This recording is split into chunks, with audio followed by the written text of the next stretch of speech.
Lord will roar from on high and utter His voice from His holy habitation. He will roar mightily against His fold. He will give a shout. Do you remember that when Jesus comes in 1 Thessalonians 4, He will give a shout. He will speak with the voice of the archangel. So it says, He will roar mightily against His fold. He will give a shout as those, notice this, as those who tread the grapes against all the inhabitants of the earth. A noise will come to the ends of the earth, for the Lord has a controversy with the nations. He will plead His case with all flesh. He will give those who are wicked to the sword, says the Lord. Thus says the Lord of hosts, behold, disaster shall go forth from one nation to another nation, and a great whirlwind shall be raised up from the farthest parts of the earth. And at that day, the slain of the Lord shall be from one end of the earth even to the other end of the earth. They shall not be lamented or gathered or buried. They shall become refuse on the ground. And there's a special group that God has a controversy with. Notice what we find in verse 34. Wail, shepherds, and cry. Roll about in the ashes, you leaders of the flock. It's talking about the leaders of Israel, the ministers of Israel. For the days of your slaughter and your dispersions are fulfilled. You shall fall like a precious vessel. And the shepherds will have no way to flee, nor the leaders of the flock to escape. Notice that God's controversy is against those who did not protect their sheep, those who perhaps even deceived their sheep, those who told their sheep that the law was nailed to the cross, that it's not necessary for Christians to keep the Sabbath because it was for the Jews. It says in verse 36, a voice of the cry of the shepherds and a wailing of the leaders to the flock will be heard.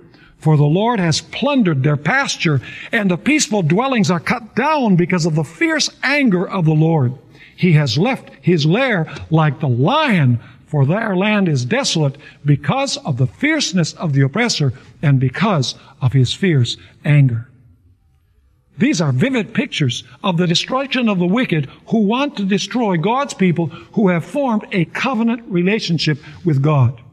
Now we need to deal with one final thing before we bring this to an end. What about the 1,600 stadia? Now allow me to read you, first of all, a statement. This is not from the Bible. It's from the Apocrypha. But it shows that the imagery of horses treading a winepress and wading in blood is a common symbol that was used back in that time. It says in 1 Enoch, chapter 100 and verse 3, by the way, this isn't inspired. I'm just showing you that this kind of conception existed in the times that John wrote. It says, the horse shall walk through the blood of sinners up to his chest. See, that's very similar to Revelation 14. And the chariot shall sink down up to its top. In those days the angels, see, that's the angels that are doing this. In those days the angels shall descend into the secret places.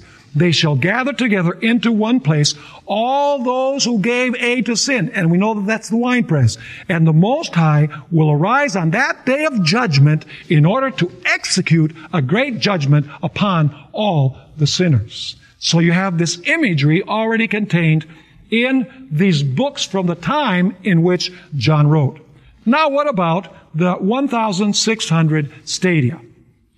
The fact is that the Bible, in the book of Revelation specifically, intensifies numbers to represent that these numbers are not literal, but they express something much greater, something which is universal. Now, 1,600 is 4 times 4 times 100. Now, number 4 is the number of universality, the 4 angles of the earth.